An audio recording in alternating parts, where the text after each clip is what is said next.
Happy Tuesday, everybody, and welcome into another edition of GC Live Talking Tuesday Nights. He's Intern Joe. I'm Mike Yuva. And Intern Joe, we have a lot to get to in tonight's show because the last time we spoke, there's been some commitments. There's been a release for the 2024 schedule, which will feature Oklahoma. That will be one of the new additions for the 2024 season, and moving on with the SEC with the additions of the Sooners in Texas. And we also sat down and did an interview with Dante Reno, fresh off his Elite 11 finals appearance out in Los Angeles. And a very big weekend here in Columbia, final official visit weekend for the month of June. And it is a stacked one. We will get you caught up on everything you need to know with that. So from a format standpoint tonight, we will get into the schedule talk first because we haven't had a chance to be able to talk about it. Came out last week after we did our show. We did that on Tuesday, of course, since we do these every Tuesday. Sometimes we do them on Wednesday. A lot of buzz about just the initial thoughts of not being able to play Florida, Tennessee, Georgia, not playing any of those teams next year.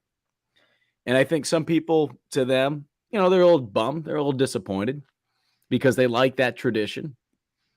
And even though, and I've said this before, the reality is the SEC owes South Carolina nothing because when you look at the grand scheme of things of how new in comparison to the other teams in the league South Carolina is, I mean, USC's only been in the SEC for 30 years. I mean, these other teams, you're going back to the 1930s for crying out loud for the majority of them. Yeah. So I say all that. I understand the frustration, but all things considered, it could have been much worse for USC. Could have been much worse. You lose a Tennessee, you lose a Kentucky, you lose a Vanderbilt, and you put in Tennessee and Georgia in there. Okay, great. You have your tradition. Now you're going to, you thought your schedule was tough already. I mean, it's the SEC. Everyone's schedule is going to be tough. I don't think the SEC porked South Carolina over like some fans probably feel like they did. I mean, we've seen over the last couple of years, it's the SEC. Everyone's got a tough schedule.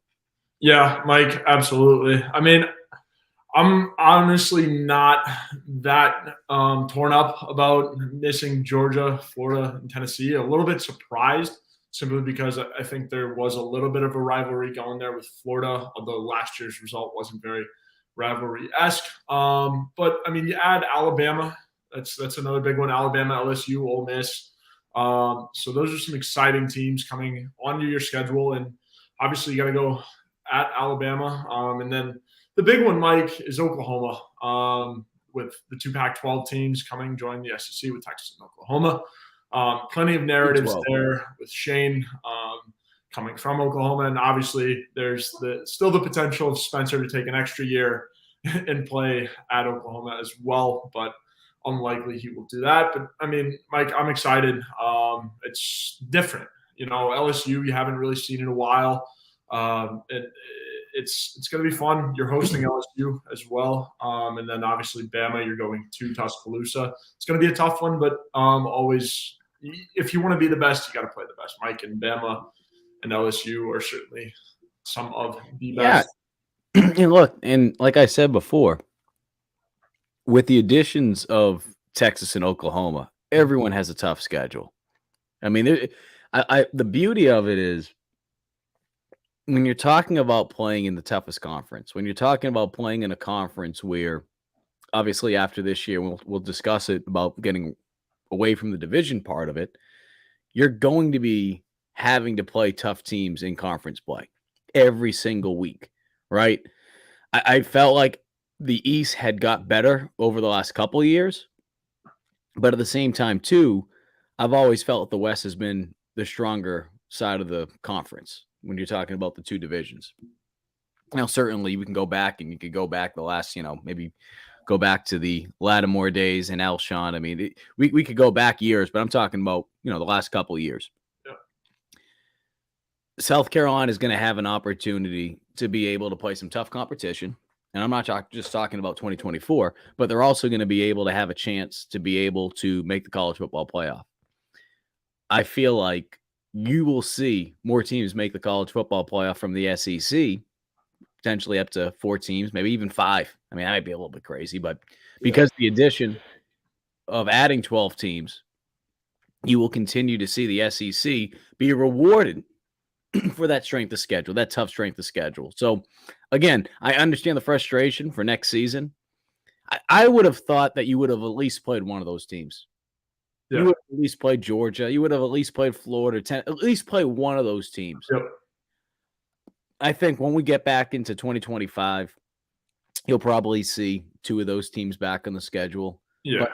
that's the beauty of this. And, going through some of the comments here, that's the beauty of it, which is, as Craig said, you're going to see newer teams.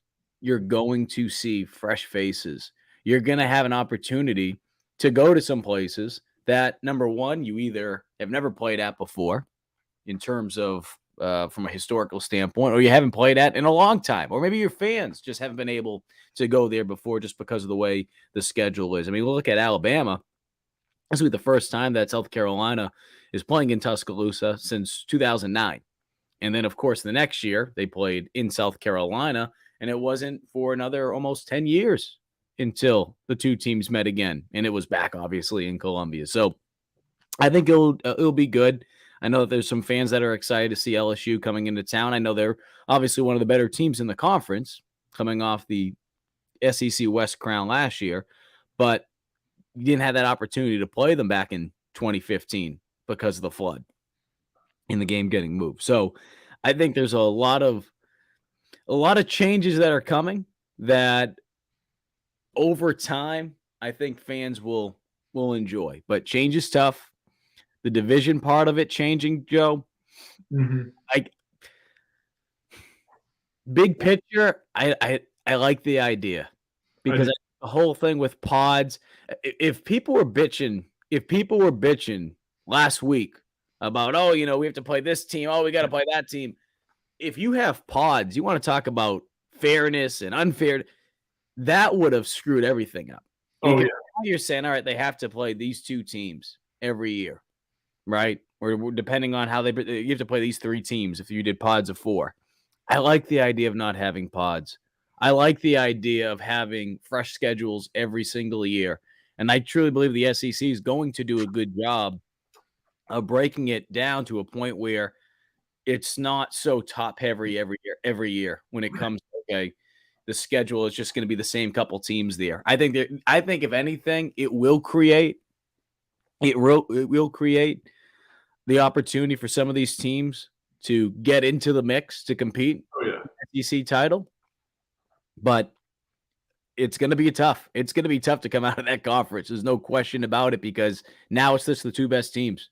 You can't hide between, okay, we're on this side of the conference now. Okay, the East is having a down year. Okay, the West is having a down year.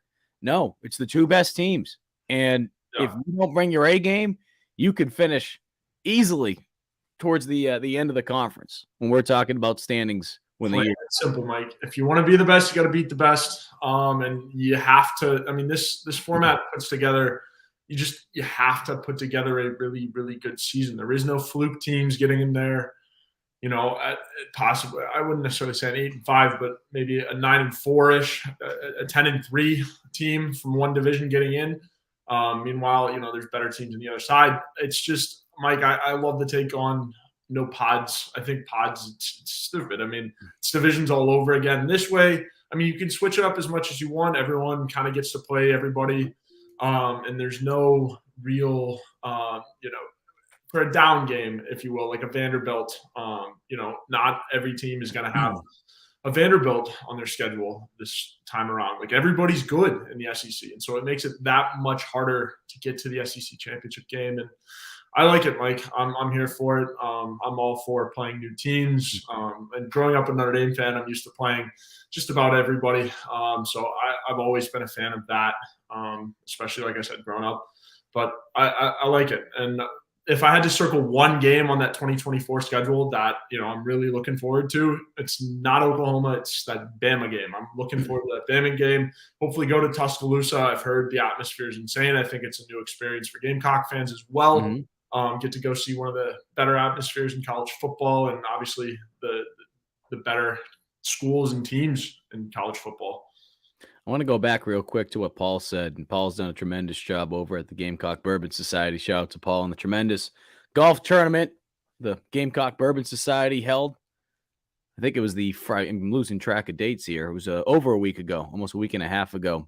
It was the Friday when South Carolina was down in Gainesville for the baseball tournament for super regionals, and those guys did a tremendous job. Wish we could have been there, but we were down in Gainesville. But yeah, I mean, look, the Georgia part of it, I understand the frustration, and Lynn mentions, she wishes there was at least one of those teams. I'm not going to be shocked next year to at least see two. I mean, if not all three. But going back to your point, you brought up Notre Dame, and obviously Notre Dame has a history of playing Southern Cal. Yeah. When I think of just what would you rather have, and I know that these two aren't exclusive, but what I'm trying to get at is, what would you rather have? Would you rather have the opportunity to play Georgia, Tennessee, or Florida, or to continue to have your rivalry with Clemson? Yep. And now, there'll probably be some wise asses out there that will say, oh, yeah, I'd rather play, one of the SEC schools. That's great. But the majority of this state, they're easily going to say Clemson. They're easily going to say Clemson. That's what this whole state. I've been down here since 2016. I've been covering the SEC since 2015. Yeah. Being in this state, that one day of the year dictates the rest of the year, the rest of the 364 days, 365 if it's leap year, Joe. How about that? But that is what determines the mood for a lot of people for the rest of the year. That game going away, and again, it's not exclusive, but if they got to a point where they said, all right, hey, we're going to throw in another game. We're going to throw in a 9th conference game. And I'm not saying this is going to happen right now, of course, because they voted on and they said no. But if this happens down the road, would you rather be in the current format that we're in, and you might not be able to play a Georgia or a Tennessee or a Florida? Or would you have that 9th game and potentially have to lose a non-conference game, which could impact that Clemson game? Again, not saying they're exclusive by any means, but we're talking rivals. Yeah. I'm sure a lot of people would agree they'd rather make sure that Clemson game was on the schedule. Yeah. And there's a stat somewhere I saw. The SEC has been playing 8 conference games for the last, I don't know how long. But, you've seen the Big 12 and the Pac-12 kind of rotate to 9 conference games in a season. You've seen the level of success that those 2 conferences have had on the national scale and in the college football playoff. I think, 8 conference games is perfect. And like I said, growing up the way I did with Notre Dame, it's nice to be able to schedule your rivals, and, lost out on Michigan for a little bit because the Big Ten changed their scheduling. And that's an unfortunate thing. And I don't necessarily see the ACC switching it up to where, you would lose a Clemson. And I think Clemson will be on the schedule. Shoot, they might not have a choice. Yeah. I mean, the ACC, who knows what the hell the ACC looks like in the next 5 years? I mean, It is an absolute mess. And everyone that's been following along with the contracts and with the TV deals, and the ACC is going to get left behind. And the schools that get stuck in that conference, if they're not able to get invited to another conference, they're not able to find some loophole. And I'm not going to pretend that I'm some friggin' lawyer and I understand how all the legal mumbo jumbo works. But if you've been paying attention to any of that, it's a nightmare right now. It's an absolute nightmare over there. But Intern Joe, I want to go back and say something real quick, because Paul brings up a point. If the SEC decides the schedules each year, how do they combat the revenge factor the following season if they don't give a school the opportunity for payback? Look, I know there's going to be a lot of fans that are going to be upset with that. And these things aren't apples to apples. But as soon as I saw this come out, Intern Joe, what it made me start thinking about is, okay, what the SEC can do if they want to is, and obviously in this case, it's 2 years out. I don't know what the plans will be moving forward. Do you wait towards the middle of whatever that season is, right, to make the schedule for the following year? How do you go about that? Yeah. In the NFL, and again, it won't be true apples to apples. In the NFL, depending on how you finish, where you finish within the division, And when you do the rotating divisions, when you're playing, okay, hey, we're playing the AFC East is playing the NFC West next year. Based on how you finish that previous year will determine who you're playing in the future. There's some games that are already built in. There's some games that are already locked in. I say that because, again, you can't do it true apples to apples. Obviously, it's just one conference. But where I'm going with this is if the SEC wants to try to make things as fair as possible, trying to give teams some type of chance, you could do that. You could do that. You reward teams based on you don't just reward teams for finishing good every year, because if you do that, what's going to happen is you're just going to have the same 4 or 5 teams there every year. I mean, that's just the reality of it. By having some type of continuity with it and you're able to mix things around, it's making things fresh. I know there's going to be fan bases that will be pissed off. Oh, we win every year. We play this, blah, blah, blah. But I think you can control that. I think you can add that continuity to it and making the conference have that opportunity where you can compete, not just for a conference title, but to compete for the college football playoff. And again, once we get to the new 12, once we get to the 12-team college football playoff, there's going to be teams that aren't even competing in the SEC championship that are going to have opportunities to make the playoff because they're going to have a strong strength of schedule. And if they can win 9 games, I think we could even see a team that gets in there with 8 wins from the SEC. If they do that, you will see teams from the SEC that are also getting rewarded because of that tough schedule. Yeah, the 8-win SEC team and the 12-team playoff has always kind of been a reality, depending on who they beat.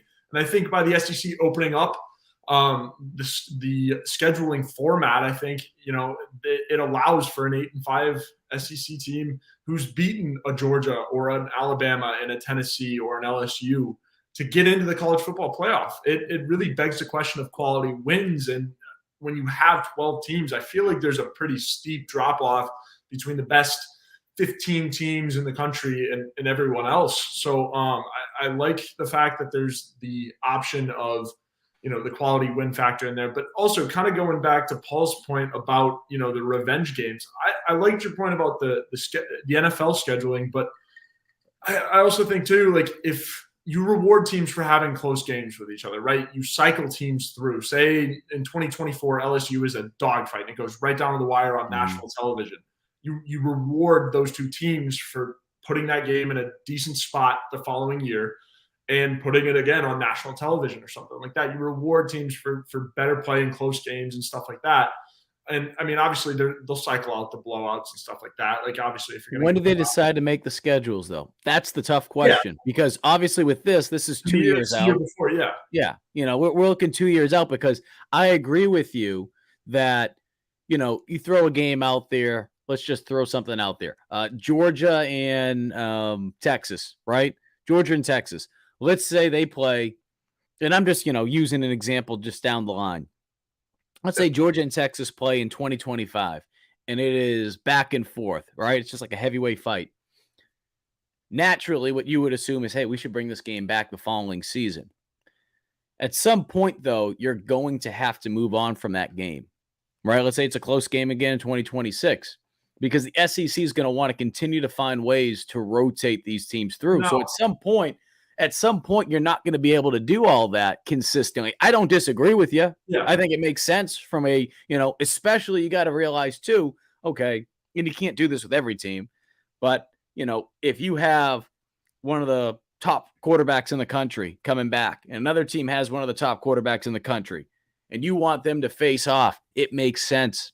Yeah. Right. And I mean, ESPN, I'm sure they're going to do everything they can to have a little bit of say in it. Hey, guys, you're on our airwaves now. Okay. We want the big games. It's going to make sense to be able to market that. They're going to be able to control that a little bit. You don't think the TV deals and all that stuff's going to have an impact on it in the next couple of years? You're freaking crazy. You're freaking nuts. I know it all too well. I know it all too well as a Notre Dame fan at NBC and whatnot. You're nuts. Yeah. And my last point on this too, like it doesn't necessarily like I remember Notre Dame playing Georgia and there was a year gap in between. I still think there was some of that fire and brimstone. I think your window for a revenge game is about 3 years because of guys being juniors and stuff like that.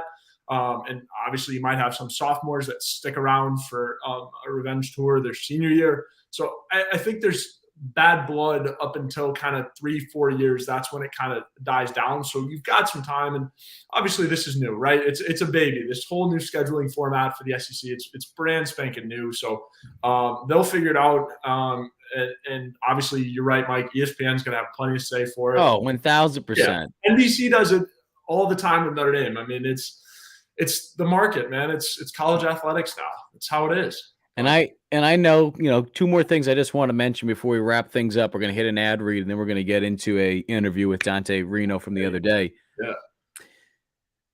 I know, and going back to what Lynn mentioned before, and I'm not saying, Lynn, you're thinking exactly this way, but I know there's a lot of people out there in the college football world that are, which is the regular season, you can lose more games now and still be able to have an opportunity to make the college football playoff.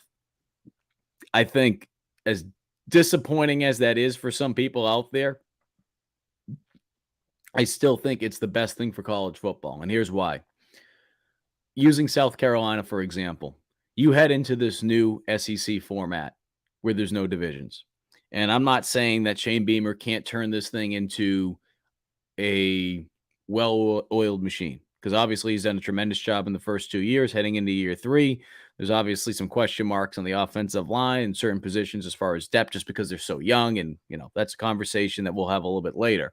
But when you look at the opportunity now, okay, you're trading out one. And again, these two aren't exclusive. By trading out and losing the divisions, which you're picking up, which, again, not exclusive, but you're picking up the 12-team college football playoff. It's giving you an opportunity, a better opportunity, to make it to the playoff. Just the idea of that should make you say, hey, you know what? I'm bummed about this, but, kind of would you rather? Would you rather have divisions, or would you rather have a 12-team college football playoff? I understand being able to play for an SEC championship, being able to win a conference title, right? Something South Carolina has only done once. You got to go all the way back to 1969 when they were playing in the ACC. I understand the importance of that. And obviously with this conference, the history, how difficult it is to win the SEC, I understand that. With that all being said, guys, having a chance to play in the college football playoff, being one of 12 teams that has a chance to compete for a national championship, are you freaking kidding me? Are you freaking kidding me? Having a chance to do that, I'd sign up for that. Easy. I'd sign up for that. And that's not to say the SEC title doesn't mean anything, because certainly it does. But my whole point being is, yes, it's going to be tougher to win the SEC. And it's not just for South Carolina. Shoot, Alabama. If you thought it's been easy for them in years past, it's going to become much more difficult. Throw in Texas, Oklahoma. I do feel like, I do feel like Oklahoma is going to struggle a little bit at some point, because it is a different conference. They're going through changes over there. I think Brett Venables is doing a nice job, but it's not the same Oklahoma. Mm-hmm. And Texas at some point, even though they have the name. And I think this is going to help them out from a recruiting standpoint. If anything, I think this is going to hurt Texas A&M. It's going to hurt Texas A&M a little bit. But the whole point being is you have an opportunity to still make the college football playoff. All right, Intern Joe. Real quickly, before we hit this ad read, I want to go back to this question about the Gamecock Central kickoff party. I don't think we've officially announced the date for that yet, but yes, there will be a Gamecock Central kickoff party again at Steel Hands. It will be towards the end of August, around that same time period. I'm looking actually at my calendar. I don't want to say anything official yet because nothing has been publicly announced, but I believe it will be around probably that, that 25th, 26th date. So again, wait for the official announcement, because sometimes depending on, events that are going on over there, things can move around. I will say this though, too, speaking about Steel Hands, the training camp that has gone on the last 2 years, this will be year 3, featuring South Carolina and Clemson, former South Carolina and Clemson players. That will be going on again. We haven't officially announced that yet, but that will be going on the second week in August. So look out for an announcement from that. It's been in the past. It's been out in in July. This year, it's going to be in August, though. Looking forward to that. Always a fun time. Awesome opportunity to see former players compete.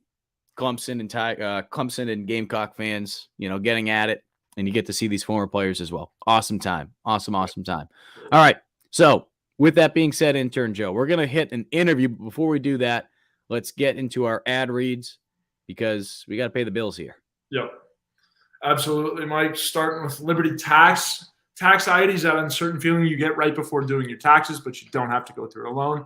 The tax team at Liberty Tax in Irmo, Lexington, and Columbia will walk you through the process, clear up any confusion, and guarantee you'll get the biggest possible refund or your money back. It's tax time. If you're in a hurry for your refund, call the tax team at Liberty Tax. Fast, accurate, and guaranteed. On the other hand, if you think you might be owing Uncle Sam, talk to the Liberty Tax team to make sure you're not paying more than you should owe. They'll find every possible deduction for you. Locally owned and operated, staffed by tax professionals from your neighborhood, open 9 to 9 on weekdays and 9 to 5 on Saturdays with multiple service options. Start through the Liberty Tax mobile app or through the desktop portal. Make an appointment or just walk in. Give a call to upload your tax documents, and when you come in, your return will be ready to review and sign. Give them a call at 803-462-5576. Once again, 803-462-5576. Today's show is also brought to you by a good friend, Clint Hammond of the Movement Mortgage. You see that ad right above. It's always up there for any GC Live show. Clint has done a tremendous job of helping people throughout the state when it comes to finding the best rate. Obviously, right now, it's a difficult time to be able to buy a home, but Clint has helped out so many people, and he's been able to make that process a hell of a lot easier. Just go ask our very own Wes Mitchell, who purchased a house fairly recently, and Clint was the guy that he turned to, as well as former Gamecock quarterback and captain Perry Orr. That number for Clint is 803-771-6933. Now, I mentioned an interview with Dante Reno. Of course, Reno took part in the Elite 11 finals out in Los Angeles, California last week. He was one of 20 quarterbacks to be invited. In this interview that we're about to play, if you hadn't had a chance to listen to it, Reno hit on practically everything about what it was like to be out there. In addition to that, because we've been getting these questions a lot over on 3, or we just get statements of people telling you you're a dumbass on Twitter. We have nothing to do with the rankings, Intern Joe and I. No. But a little spoiler. But I brought that up with Reno and just his overall thoughts on how all that stuff, how you deal with all that when you see the rankings and one place tells you this, you're this good. This place tells you you're not as good. How you handle that. The answer he gave me, spoiler, motivates him. So he talks about that as well. And he also talks about the upcoming official visit weekend, which will lead us to the back half of the final 10, 15 minutes or so of the show, which we will get into just discussing the official visit weekend that's coming up here at South Carolina, which will feature some heavy hitters, the last one in the month of June. So without further ado, let's bring up this interview with Dante Reno, and let's just listen to what the young man had to say about being out in California. Fresh off his Elite 11 finals appearance, Gamecock commit for the class of 2024, Dante Reno is joining me. Dante, I know you got back late. I know you've been just sleeping all day. Let's just get right into it. What was this past week like for you out in LA? Yeah, it was awesome. Obviously, hats off to everybody that competed there. Thank you, Holy 11, for the opportunity, and Brian Stump, Yogi Roth, to all the people that work with us the whole weekend. Thank you for just taking me out there. Obviously, taking a kid from the Northeast, it's not very likely and hasn't been done in many years. So just taking a chance on me, bringing me out there, having a chance to compete with all those guys. It was a really cool experience for me, and it was a dream come true. As a football and as a quarterback kid, you're growing up, you watch the Elite 11 show, you want to go do it, you want to go compete with the best in the country, and to just be able to go do that, it was awesome. And I can't thank everybody enough. And I know people are following along on 3, but let's try to give people an idea of what it was like for you, because this is the first interview you're giving following the Elite 11 finals, and I'm sure there's so many Gamecock fans that are interested in knowing what it was like day by day. For you personally, you get out there. What's that first day like for you? Yeah, the first day, we got out there. We had an introduction meeting. We met everybody. We did a bunch of video stuff, and we did a bunch of media stuff and stuff like that with 247 and a couple other media services. And then after that, we got out to the field that night, and we had like a bunch of base drills. So we got out there, warmed up, did a bunch of dynamic stuff, base drills, and then we got into the rail shot challenge, which is like it's a whole shot on the outside of the field to the left. So we did all that. Then after that, we got back to the hotel, and we had meetings until 11:30 at night. And then after the meetings at 11:30 at night, we had like a little snack, and we went back to bed. So that concluded day one. And then day two, we got out there, and day two was pro day. So we got out there pro day. We had like a bunch of scripted throws. We went up and down the field. Got to compete in that as well. Hold on. Sorry, I got the dog barking in the background. The dog's excited for you. That's good. So day two, you go back out there. Day two, we go back out there. And we had the pro day. So we had like a bunch of scripted throws. We did all that. And then we had meetings throughout that whole day. We had a bunch of like leadership meetings. Coach Peterson, legendary coach who used to coach at Washington, he was in there. So it was really cool. I got to spend a lot of time with him after, and ask him a bunch of questions on leadership and ask him a bunch of things that he thought that his quarterbacks did well, and that he did in his career. So that was a really cool experience. Then we had a bunch of meetings as well, with like coverages. We learned about our throwing mechanics, how our throwing mechanics and stuff like that with Coach Palmer, who trains Josh Allen, Joe Burrow, all those guys. So that was a really cool experience as well. So that was a day two, and then went out there pro day, came back, had meetings. And then day three was yesterday, which was the 7-on-7 day. That was kind of like, that was my deal. That was awesome. And it was great experience to go out there. We had like 15 minutes to go out and put as many drives together as we could, as many completions as we could. And just go out and have a really fun experience for the last day. You mentioned Coach Peterson, Chris Peterson, kind of aging myself here, and I'm sure a lot of fans that will listen to this. You mentioned Washington. A lot of people remember Coach Peterson as the head coach of Boise State. He was working there when they called the legendary Statue of Liberty play that won the Fiesta Bowl. Remember that play like it was yesterday. This week for you, you're going up against some of the best quarterbacks in the country from a recruiting standpoint, and you're out there. And look, everyone's representing their school, right? For you to be out there representing South Carolina, what was that like, and what did it mean to you to be on that stage? Yeah, it was awesome. Obviously, represent South Carolina. It was something I wanted to do from the day I committed there. We just go out there and represent. I talked to Spencer and Luke before about the whole like Elite 11 process and what they thought of it, and that they both spoke really highly of it. They both loved the whole experience, and they loved obviously being able to represent. Obviously, Spencer was committed to Oklahoma, but Luke being able to represent South Carolina as well. So obviously the fans love it. They love like the whole recruiting process and stuff like that. But for me, it was more of an educational time to go down there, compete with everybody, just really learn as much as I can and take a little bit from everybody that was down there, and apply it to my game. So when I get in college, I'm just that 1% better and 1% more prepared.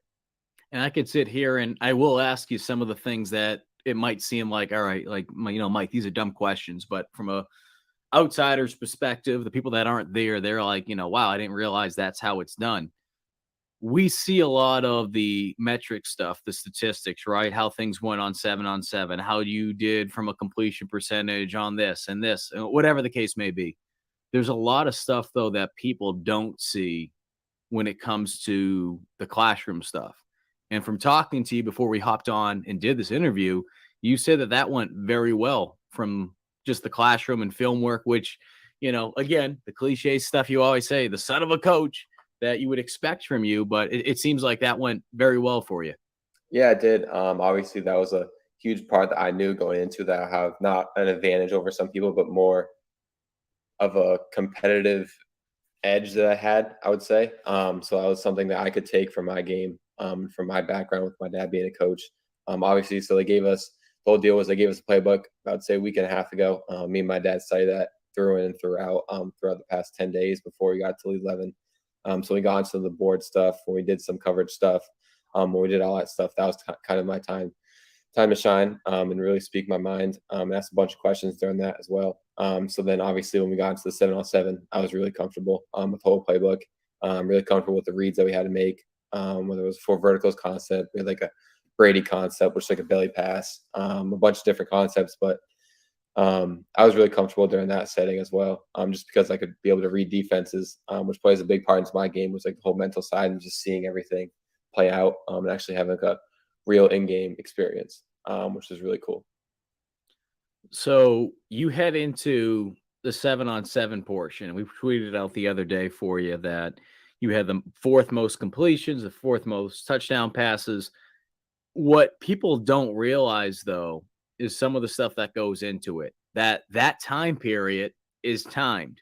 The guys you're going up against and the guys that you're working with are high school players. Again, we were talking about this right before we hopped on, Dante, but explain that because, again, for people that aren't familiar with the Elite 11 finals and how that all works, and maybe people that are familiar, they don't realize what goes into it and the guys that you're working with, and that time period is time because some of the completions or the amount of passes, when you look at some of the other guys, like, hey, wait a minute, Dante had maybe X amount of passes. This guy had 17 passes. This guy only had 13 passes. Explain to people how that works. Yeah, so it was a 15-minute time period that we had to go out and throw. So you had, in that 15-minute time period, as many plays as you could possibly get in. Like you said, there was high school kids from around the area that came and competed with us, and then there was a couple all 22 kids, which is like the opening kids. Like my teammate Luke Reynolds was out there. He was on my 7-on-7 team. But yeah, you had like 15 minutes to go out there, get as many completions as you possibly could, get as many drop back passes as you possibly could, and then like in between plays, the time's still going. In between plays, everything's still going. So if some kid, like during my session, there was some kid who got hurt. So like the 15-minute time period. But no, I mean, we had a really good, comfortable time. We had 4 drives, 3 touchdowns, which was awesome.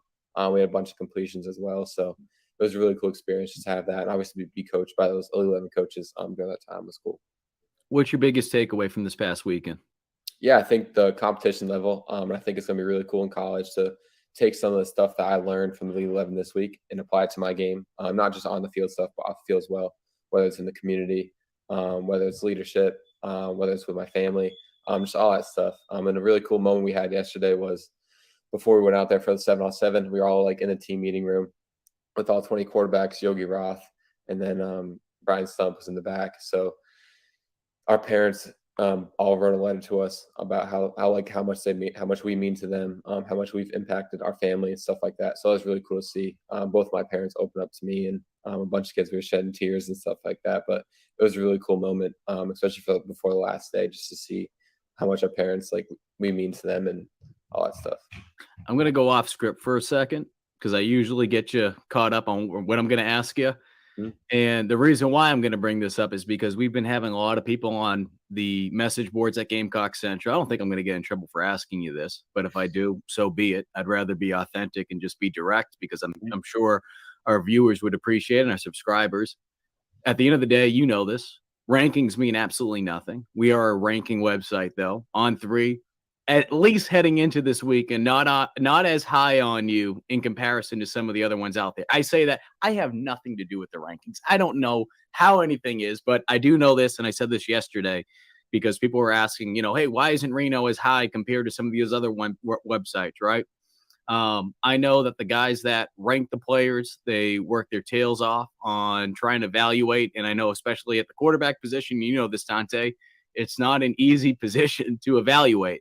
I do feel like your ranking, your stars will go up after your performance this past weekend, whether it be on 3, whether it be any outlet for that matter that ranks players. How do you deal with that? Because I'm sure whether, you feel like you should be higher than this player, higher than that player. There's only the top 20 that got invited to this. How do you look at that? And I know you're a humble kid, but how do you use that as motivation, especially where you're at right now heading into your senior year? Yeah, I think obviously the rankings, when I was a sophomore, when they first, I think On 3 was just becoming like a huge site and stuff like that. So as I became a sophomore, that's when I got my first 4-star from all those sites and stuff like that. But after that, and getting through the whole recruiting process and stuff like that, I've learned to not really pay attention to who ranks me, who says what. Obviously, I love all the Gamecock fans and all you guys and stuff like that who they go out there and say stuff and back me up and stuff like that. But the rankings and stuff, they don't really apply to my game. They don't really apply to who I am as a person. So it could be some person going out, look at you, you're 6'1", or whether you're 6'5", that might be a difference between how they rank you, but good or bad, doesn't really matter. But for me, it's just like who produces the most on the field, how many games you win, what type of person you are off the field, in the classroom, in the film room, how fast you can learn playbooks. And at the end of the day, it's the only thing that matters in college. So I think rankings are cool and they're awesome for the fan bases and stuff like that. But rankings, they don't define you at all. I know a bunch of kids that are not ranked that high. There's a couple on my team right now that are not ranked high on some sites. But in college, they're going to be NFL draft picks and stuff like that just because of their demeanor and how hard they're going to work. So I think the rankings are obviously cool for a bunch of fan bases. And obviously a lot of people feed into the rankings. But I think in college, stuff like that, it's going to really show how the kids actually are. And you already know this, being the son of a coach, and shoot, I've gone through it myself. Once you're out of school, rankings mean absolutely nothing, right? You got to earn your own. And shoot, talking about 3-star quarterbacks, depending on what website you're looking at, Connor Shaw was a 3-star, and he turned out pretty damn well at South Carolina. You're getting ready for a very important week coming up, talking about official visits. Right, you just did this big week out in LA. Now you come back to South Carolina. I joke with you all the time about being in South Carolina, and I mean, shoot, the flyer miles that you must be picking up is incredible. What is the objective this upcoming weekend, knowing that you're already committed, but from a recruiting standpoint, I know there's a couple guys that will be down there, and you'll be putting on that recruiting hat that you've been wearing a lot over the past year, but I know this weekend in particular, this upcoming one, will be very important. Yeah, it's gonna be huge. It's obviously the last OV weekend that they have, and I think they brought all the commits, all the heavy hitters down for this weekend. So it's gonna be a really cool weekend just to be around the guys, and obviously not close out the class, but finish the class that we need to for the month of June. So obviously we have number one kid in the class, number one kid in the country. Dylan Stewart is gonna be down there. Daniel Hill is also gonna be down there too, and those kids, 2 kids who are really close on. And obviously Dylan, he's been everywhere in the country and he hasn't made a decision yet. So I think it's a really good sign for us going into the last weekend. And Daniel Hill, obviously, he's a great player. He's a really good person. We've all been talking to him in our group chat and stuff like that. So he'd be another huge asset to the offense. But I think it's just being able to close a couple guys out and obviously create the momentum that we need to going into July, going into August, before everybody starts getting back into camp and get into all the football stuff that they're going to have to do. So it's going to be a really cool weekend. Can you give us a little look at how you do that? Because Chris Clark, Wes Mitchell, the guys we work at over at Gamecock Central, they do a tremendous job with going to these camps that take place throughout the weekend. And obviously they can only see a little bit. They don't get to see everything that goes on behind the scenes, even though, again, they have tremendous sources of what's going on from an insider standpoint. What's that like, though? What's it like when these players are going down there? Is it just, hey, I think this would be a good place for you? I mean, and I know you're talking to all these guys year round, and for you, you've committed to South Carolina a year ago, for crying out loud. But it seems like it was just yesterday that you were making your commitment to South Carolina and really, taking it to another level when it comes to recruiting. Yeah, so pretty crazy. Like you said, a year ago. I think this weekend coming up is the commitment date that I made. Like the exact How date. the hell has it already been a year, man? It seems like it was just yesterday. I know, literally, it's been crazy. But I think like the point that I would try to get across the recruits, and I think that all the other commits are going to try and get across the recruits, just be genuine, just be who we are as people, who we are as players, and go down there and talk to them as much as we can, get around them as much as we can. But the weekend is pretty packed. We have a lot of kids who are going down there. Obviously, we spend a good amount of time at Coach Beamer's house, and all the coaches are going to be all over us and all over the kids. So, but at the end of the day, it's the time that we as like recruits and we as commits spend with those kids, spend with them, and how comfortable we can get them to be with us. And a bunch of these kids, they've already been down there with us. A bunch of these kids are down here for the spring game, and we've hung out with them at night, and we've been chilling with them, photo shoots and all that stuff. So it's gonna be really cool just to get down there again for the last time, for last OV, just see them all again and lock them all up. Last thing I want to ask you, Dante, appreciate the time, because I know it has been a crazy 24, 36 hours for you flying back from LA just yesterday. We're dropping this on Father's Day. Mm-hmm.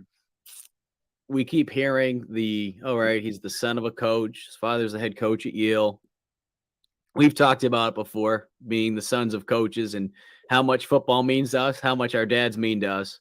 But on this Father's Day, as we drop this interview, what does your dad mean to you? And as you get ready to take this next step to live out a dream playing college football?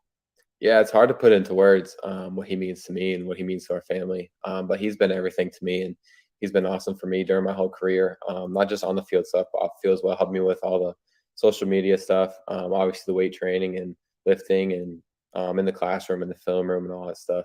But he's an awesome dad. I can't thank him enough for everything he's done for me, and obviously he's set a lot of time away from his job to help me pursue my dreams. I know that being a coach, and I'm sure you know the same thing. It's like you spend so much time during football, whether it's in the film room, whether it's with the team or eating dinners with them, stuff like that. He's always on the road recruiting as well. But for him to be around me as much as he can, to help me pursue my dreams, has been awesome. I can't thank him for everything enough, but he's got me to this point, and he's pushed me the way that he knows I can be pushed. He's done everything for me. I can't thank him enough for everything he's done. That's Dante Reno, fresh off his Elite 11 finals appearance, one of the 20 quarterbacks in the country for the class of 2024 that got invited out to LA this past weekend. Joining us today in an exclusive interview with Gamecock Central. Dante, we appreciate you hopping on today. We wish you a safe travel down to Columbia, a place that it feels like you know very, very well, and you will soon be putting on that garnet and black, it seems like, any minute now. We got a couple more months to go, but it feels like before we know it's going to be here. Dante, thank you for joining us again, buddy. Yes, sir. Thank you for having me. All right, once again, that was Dante Reno joining us for an interview over the weekend, fresh off his Elite 11 appearance out in Los Angeles. Intern Joe, before we start talking about the official visit weekend that it's coming up for South Carolina and some of the names that Dante alluded to, any overall thoughts from what Dante had to say coming back from the Elite 11? No, I mean, as always, I was really impressed with the way he held himself. Dante, that's our guy. Really, really good interview. I think he took a lot from Elite 11 and was just, really happy to be there. I think that's part of it too. Just when you're on this roller coaster that is recruiting, just, stopping and enjoying the little things while you're at it. That certainly helps, and certainly helps too with this upcoming OV weekend. I'm really excited to see what Dante can do with, obviously the big list of visitors and four guys now that are uncommitted. I think it's going to be a big weekend and big list, Mike. Really, really, really big list of OVs this weekend. Yeah, and we'll get into that. I think the biggest thing that stood out to me is when he said that he got the playbook that they give him for the Elite 11 finals, and you're going through, and he had about 10 days, and he was working with his dad, Tony Reno, and being able to really shine on the whiteboard when he got down there. I mean, that is one of the strong points of his game. And we mentioned this before. One of the challenges that a lot of these young quarterbacks have when they arrive in college, I'm not saying every quarterback has this, but a majority of them do, is having to learn to go through their progressions, right? Reading the defenses, because so many of them have just been so talented and they've been able to get away with a lot of different things. So I say that because I think with Dante having the opportunity to go out there to compete against some of the best, and yes, we've seen some former Gamecocks go and compete at this event before, but it truly is the best of the best. It truly is the best of the best. And I think with Dante understanding how to go through his progressions, and only time will tell once he gets to a level where the speed is much faster, right? Once he gets to college, but having the opportunity to do this, he'll enroll into South Carolina next January. At that point, you will have a rising freshman, right? You'll have a freshman, but you'll have a freshman in Dante Reno. You'll have a rising sophomore in Sellers. In Sellers, Lenoris could be a redshirted freshman, but you know what I'm trying to get at. The point being is, he's going to be heading into his second year. And you're very likely going to have Luke Doty come back too for another season in 2024. So I say that because, number one, the competition in that room is going to be incredible. It's going to be awesome. But you're also going to have some very, very, very, very smart quarterbacks in that room. And I'm, no disrespect to the other QBs, but I think we'd all agree, looking ahead to 2024, unless there's some transfer that comes in, unless Luke Doty decides he's not going to come back after this season, which, again, from everything that I've been told, everything is pointing in the direction that he will be back in 2024. Having those three guys in that room working together is going to be scary in a good way. In a good way. It starts with Luke, with his leadership. It starts with Luke, who I feel like, unless Sellers beats him out at some point this season for the number 2 spot, I feel like Doty will be teaching everyone in that room, and Doty will be the starter going into the 2024 season. I know a lot of people are already, looking ahead to Sellers, and I'm not trying to tell you to not be excited about the young man, but one step at a time. And then you're going to have a very hungry Dante Reno arriving on campus, who, like Sellers right now, will have 15 practices under his belt before he heads into fall camp. So, man, this quarterback room, it's going to be exciting to watch. That's what South Carolina, I felt like, you look across the board at different positions, but I felt like that's really what they needed to focus on outside of being able to build up a stronger offensive and defensive line, which this year, as we've talked about before, it's going to be different. You're losing a lot of experience on the O-line. You got some talented guys there, but really a young team who I feel like they're still 2 years away from really making that big splash, but I still think can be a very good team right now. All right, Intern Joe, let's bring it home. Yep. Big visits coming up, official visits this weekend, the final official visits of the month of June. I know there's probably a lot of people out there that wanted to see more commitments. They wanted to see more welcome homes. What did we say going into this month, Intern Joe? We talked about it, heading into the month, that the last 2 Junes, South Carolina has been able to pick up 7 welcome homes, okay? The difference, though, this year, USC was already well ahead with this year's recruiting class in comparison to where they were the last 2 years with those recruiting classes. They had way more people on their list before heading into this month. Now, they've picked up 3. One of those players remains a silent commit, okay? That puts USC at 11 commitments that have gone public so far. So add that silent one in there, you have 12. Mm-hmm. I expect South Carolina to pick up a couple more. I don't know if it will be immediately after this weekend, but I will say this. Expect to see some big-time splashes taking place in Columbia over the next couple weeks. It might go into June. It might go into July. It might go past the month of June. But I think you will see some big-time signings. In addition to that, you will see some players that, from a star system that maybe they're not rated as high. But I will say this, USC has done a tremendous job of being able to identify some players who are high 3 stars. It potentially could be on their way to being 4 stars. You look at the commitment from just last week. We didn't have a chance to talk about it on the show. We talked about that he was making his decision, and that was Fred Johnson, 3-star linebacker from Virginia. Intern Joe, we talked about how he put on some weight.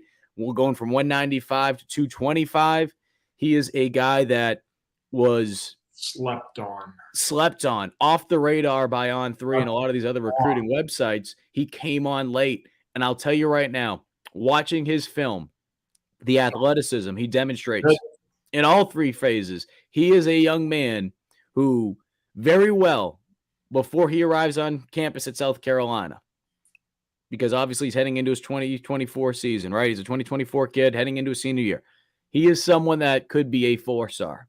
And regardless of whatever his star ranking is, regardless of whatever he's regarded as in terms of the best linebackers in the country for the class, I think he is someone that can make a big difference because he is just so athletic. I don't want to go as far to say, because it's not, fair for me to make comparisons to players who I really haven't had a chance to see other than watch some tape and talk to some people. But from an athletic standpoint, reminds me a little bit of Sky Moore, just the build. Now, obviously, he's put some more weight on, but he moves around so well. And he definitely has the ball skills like Sky Moore because, he plays wide receiver, and he does an outstanding job at that. So a very, very talented and, like you said, slept on prospect that South Carolina was able to pick up last week. Yeah, super slept on guy. We broke down his film last week on the exact show, you can find it over on our YouTube channel, which, by the way, is free to subscribe to. But yeah, Mike Fred Johnson, JR, they call him, I believe. Just absolute freak of nature. And one of those guys that, I'm glad South Carolina got to before his tape made its way around in other schools. Some other school swooped in and picked him up. So big commitment out of Fred. So I'm excited about that. And then I guess looking forward to the weekend, a lot of big names, including, the one that we love to talk about the most, Dylan Stewart, will be on campus, the 5-star out of the DMV. So many storylines with that kid, unreal. Talk about freak of nature athletes. Dylan Stewart's no exception. The kid is unreal, really, really, really talented edge. And again, Mike, continuing the DMV pipeline. Dylan Stewart, again, pulling another 5-star out of the DMV, really makes a statement for South Carolina and Shane Beamer and his staff. Obviously, you have Daniel Hill, Jonathan Paler, both 4-stars as well visiting. The two other really big uncommitted guys, and then you have the last one, Daniel Busey, I believe, or David Busey. If we're saying that wrong, apologize. But yeah, you can see it. Dylan Stewart, you're in a recruiting battle with Ohio State, Bama, and Miami. And for some reason, the RPM has South Carolina with only a 3.2% chance to land him. I'm telling you. It's a lot higher than that, man. And I'm telling you right now, South Carolina is in the mix. I can tell you right now. Now, we've said this before. We've said this before, Intern Joe, but because On3 is just still fairly young when you're talking about some of these other recruiting databases, some people just aren't as up to date on how the RPM works. I think a lot of people started to learn quickly when we go back to the Nicholas Harbor roller coaster that took place on National Signing Day back in February. But the RPM is supposed to be real-time feel as to what not just you're hearing from some of these other sites that are on 3 and our national recruiters as well. But that is information that is also happening based on what some of the coaches are saying, family members, coaches I mentioned, both in the high school and college level for these young men. So again, this is supposed to give you a real-time feel. Sometimes though, especially I feel like at this time of the year, unless a player is getting ready to make his commitment, a lot of this will kind of just stay even pat, right? There's really not a lot of movement just because at this time of the year, some players decide to be very quiet. Everything's hush-hush. I will say this, though. Despite what the current RPM says with Dylan Stewart, USC is in a much better spot, I'd say, than the 3.2% that you see on your screen. When you're looking at Ohio State, you're looking at Alabama, you're looking at Miami, and I'm also going to open up the rest of it. See Georgia, Penn State. It really is a 4-team race. And the reason why I'm not going to write off any of these teams, okay? And I'm not saying this specifically about this young man, but we're just talking about the reality of where college athletics are right now. Miami has a very good NIL foundation down there. They're in a very good place when it comes to that stuff. So there's certain things I'll never write off. And that's not to say Dylan Stewart, that's what he's chasing. That's what he's all about. Because from everything that I've been told, that is certainly not the case. But at the same time, too, again, you're looking at some of those schools. I'm not going to say, okay, hey, South Carolina and, Alabama. Hey, it's South Carolina and just Alabama and Ohio State. I'm not going to write off Miami. But I do like where South Carolina stands, contrary to what you're seeing with the RPM. In addition to that, Intern Joe, Dylan Stewart, of course, will be the big one. But there's going to be some guys on campus this week, and that South Carolina is going to have a tremendous opportunity to be able to have help when it comes to pushing a guy like Stewart, right? I mean, you're looking at some of the guys that have already committed. Guys, yeah. Mazio Bennett will be there, Cam Pringle, Josiah Thompson, Blake Franks, Calvin Hunter, Wendell Gregory. So, and obviously Dante Reno as well. I mention those names because, yes, Dante Reno has received probably the most attention outside of going back to last year with Pup Howard, who obviously is the class of 2023, the linebacker who, goodness, he looks like a man amongst children out there for a freshman. They have these guys who have been doing a tremendous job with recruiting behind the scenes. We did an interview with Blake Franks a couple months back, and Blake admitted, he's like, man, I'm not, and I'm paraphrasing, I'm not one that usually is going out and talking with people and doing interviews. And now here I am selling a university, not just in front of the media, but I'm talking to people who I either don't know that well or I'm getting to know them. So a lot of these players are really going out of their comfort zone, and they're doing everything they can to be able to help South Carolina from a recruiting standpoint. So every little thing done this weekend, it's going to be a true team effort, especially if they want to land a guy like Dylan Stewart. And there's some other talented guys out there as well. But I think we would be remiss not to spend a lot of our time talking about Dylan, because if Dylan eventually commits to South Carolina, and depending on when that commitment would be, right? Now you land another guy from the DMV. But on top of that, now you're also landing who On3 has as the number one player in the country. All right. Depending on these rating. And this is what we talked about before when you're talking with Dante Reno about rankings. It all depends which one you're looking at. I mean, ESPN not as high on him, but again, On3's got him high.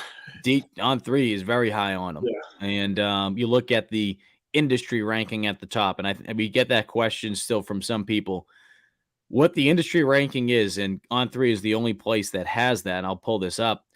On3 is the only place that gets all of the major recruiting websites, and they calculate a score out, and they give you an industry ranking, his consensus ranking. So that's what that is. So sometimes you'll see in stories, we will write consensus ranking, the On3 consensus ranking. Sometimes we say just the On3 ranking. That's what the difference is with that. On3, this is everybody. Get it? On3, and this is everybody. So from a consensus standpoint, Dylan is the 7th overall prospect in the country, number 2 edge, number 1 player in DC. On3, though, very high on him. And regardless, right? We're talking about number 1. We're talking number 7. I mean, we're really just picking hands at this point, just saying, all right, hey, this is bottom line is this kid's a stud. He's a stud. He's a 5-star. He's a 5-star. Yep. He is someone that could be a game changer. And when you're talking about what South Carolina has been able to do the last couple of years in the DMV and what they've been able to do so far, even despite losing Mike Williams, who committed earlier to South Carolina a couple months ago, then he flipped his commitment to Florida within the last couple of weeks. USC has still had a lot of success in the DMV, and this would be a massive one. And Intern Joe, talk about pipelines. Okay. And I know Dylan Stewart's not making his decision just because of one player, but guess who else is already on campus right now? Nick Harbor. And where is Nicholas Harbor from? The DMV, Mike. He's from the DMV. It all goes back to one thing, which is Shane Beamer and this coaching staff have done an outstanding job when it comes to building relationships and creating those pipelines a couple years before you get there, right? We talked about just what they've been able to do so far with this year's recruiting class and why they had such a hot start.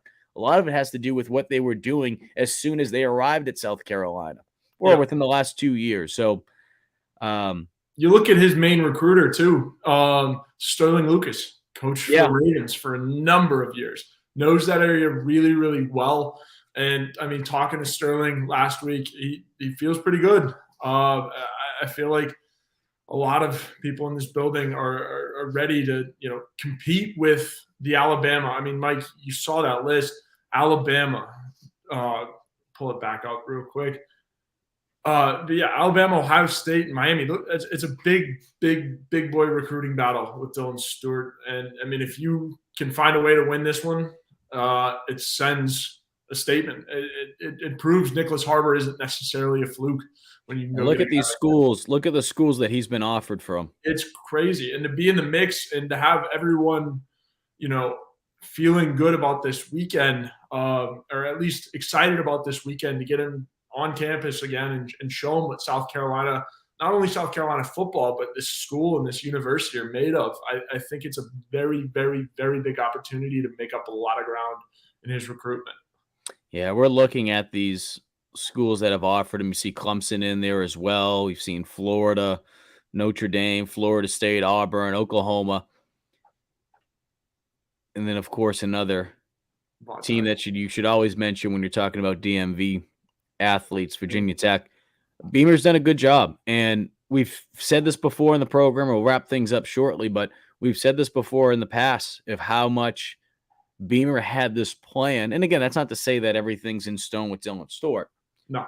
But the point being is when Beamer arrived, and go back and listen to that introductory press conference back in December of 2021. And what Shane says is, I want to be able to go, and I'm paraphrasing, but I want to be able to recruit the DMV. That's an area that I feel like has kind of been forgotten over the last couple of years. And we're going to do a better job of recruiting in that area. And he's been able to do that. In addition to that, and we saw this happen last summer, and I think it should be something that doesn't get overlooked, because Steve Spurrier did a tremendous job with it, which was being able to recruit. And I'm going to call it the Jacksonville area. Obviously, you can just make a big old circle and just expand it from a radius standpoint. But being able to recruit people from Florida, but especially within that area and just going outward. So we saw that in the past with the talent, and obviously going down towards the Tampa area. You can talk about, Steven Garcia. We can go down the list, Shaq Wilson, just the amount of talented players that USC was able to land from the state of Florida back then. But we've heard from those players say, it's because player XYZ was also committing to South Carolina at the time, or the previous year or two, they committed to USC. They knew what they were all about. They wanted to go there. So don't forget about Florida, because USC did a tremendous job last summer with being able to land a lot of talented players from that state.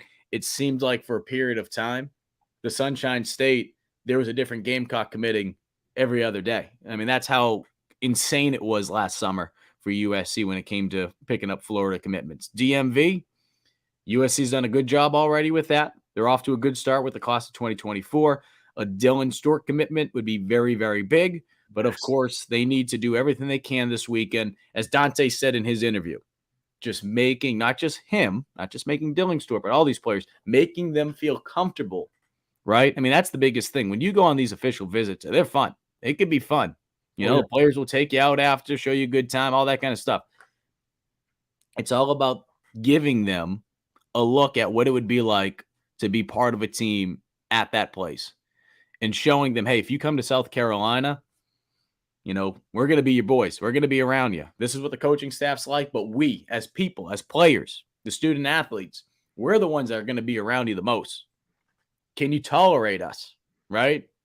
That's what it comes down to. And I think USC, with the players that we just mentioned that are going to be down there this weekend for the official visits, he obviously has built some tremendous relationship with some of those student athletes already and prospects. But I think you have a really good nucleus going down there. And I would not be shocked to see some of the guys that have committed, whether it be this last class with 2023 or the last couple of years, play a big role in that as well. Intern Joe, any final thoughts before we wrap things up on this Tuesday night? Nothing, Mike. I mean, really looking forward to this weekend. I'm interested.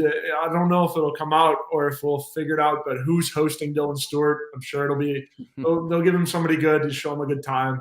So it's always fun to see who's hosting who, but it's going to be a big weekend. I'm excited for the guys that get the committed guys that get to come back and make the pitch. I know that's also fun. Really excited to see what this weekend brings. Might see a couple welcome homes. So be on the lookout. I don't know. We'll see. I'm excited to be on the lookout for that. But Mike, that's pretty much. Yeah. I mean, these players, they take pride in it. You know, I know Jaheim Bell's no longer with the program, but it gets competitive. Remember Jaheim last year? I Oh, can't yeah. remember how many players that he was hosting. It may have been 3, 4, and those 4, they all committed to South Carolina. They Yeah. take pride in this. Yeah. The one that I believe, I don't know if Dante said it in the video, but I believe Reno is being hosted by Luke Doty, which Yeah. that's a good one. That's a no-brainer. Yeah. But Dylan Stewart, yeah, we will find We'll out get who out. his host is. And no, it's good. I mean, it's going to be good. You see, say put him with Nicholas Harbor. Yeah. I don't disagree with that. I'd say put him with Pop. I think, In well, terms of an underclassman. well, here's the thing about it. And not to bore everyone with the, back in my days stories, but I mean, freshmen do host. I mean, freshmen got hit, I felt like the most. I mean, going back to my days of having to host in college. But I say that because at that point, we had already been on campus for a little bit. For Nicholas Harbor, and again, that's not to say that Harbor won't get paired up with him. He possibly could. I don't know what the pairings are right now. But if that doesn't happen, and the reason where I'm going with all this, if that doesn't happen, a large part of that has to do with the fact that Harbor just hasn't been on campus for a long period of time. And you want someone that has been there for at least a semester, right? Pup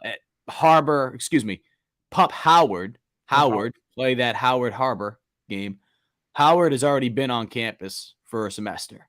Yeah. So he understands things. I'm sure Nicholas Harbor will be heavily in his ear, heavily in Dylan Stewart's ear. But yeah, I think Pup Howard would be a good one. Usually they try to pair you up with someone that's at your position. That's not always the case because, yeah, that's not always the case. Boogie Huntley could be a good one. Yeah. Huntley could be a good one. I think bottom line is they're going to throw everything they have at Dylan Stewart this weekend. And again, that's not to say after this weekend that it's kind of like if anyone's been following the DeAndre Hopkins saga going on in the NFL, it's not to say, all right, this is the final pitch, but this could make a very, very, very, very good impression on this young man who's obviously, he understands what's going on at USC, right? But this is an opportunity for him to come to South Carolina with these other prospects that are here and have a better idea of what it would be like to play with those guys. That's what it comes down to. I mean, that's honestly what it comes down to, because everything about the city, everything about the coaching staff, everything about the program, all those little things that we can sit here and talk about. Yeah, that's great. But at the end of the day, none of those things are going to change. What's going to change is you're not going to have a lot of those guys on campus the same way like you do right now from a pitch standpoint. So I think it could be, I don't want to say make or break time, but I think South Carolina could really help their chances. Absolutely. And I can bet you we could see that percentage going up very soon in the near future. Yeah, absolutely. One last name I'm going to throw out there is Terrell Dawkins. Terrell Dawkins? I feel like that's a good name. Yeah. Really well-rounded individual. Could be a fun time. I don't know. But yeah, that was the last name that came to mind. We'll find out. I'll do a little digging. I'm already. Yeah, so we'll figure it out. We'll get that. We'll do a little digging and we'll get that. Hey guys, if you've missed any of our show today, head on over to the Gamecock Central YouTube page. You can watch this show in its entirety for free. If you're not already subscribed to the GC YouTube channel, why not just do it today? All right, hit that thing, hit the little bell every time there's a new GC Live or any type of video that we post on Gamecock Central. You'll be able to know before anyone else.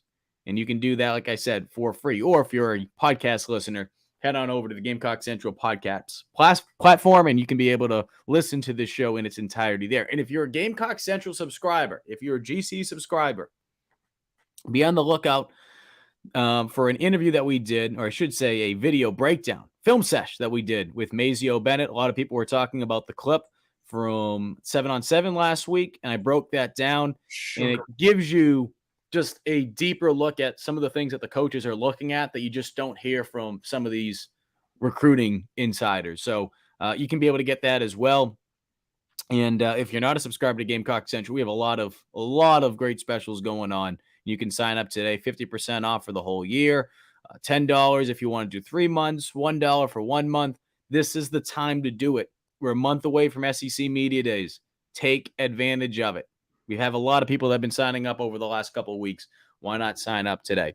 He's Intern Joe. I'm Mike Uva. We appreciate everyone that is tuned in tonight for this GC Live Talking Tuesday nights.